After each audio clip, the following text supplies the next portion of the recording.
Në fund të janarit të këtij viti, i dyshuari dërgoi një kërcënim serioz përmes aplikacionit Discord se ishte gati të kryente një sulm me një armë zjarri, një pushkë automatike AK-47 e njohur si Kalashnikov, ndërsa shpjegonte se kishte probleme me shëndetin mendor, njoftoi prokuroria.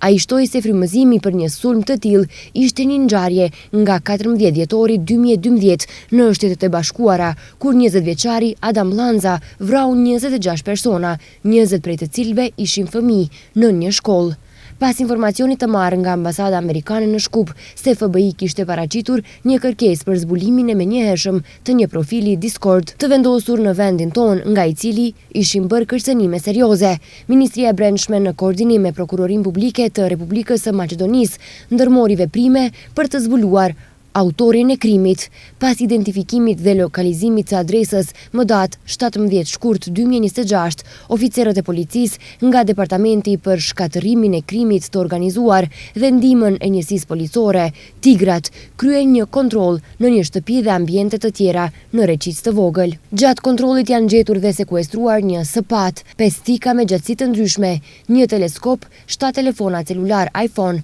dhe një kompjuter. Gjithashtu babait të dyshuarit janë sekuestruar një pistolet për të cilën ai zotëron leje për disa municione.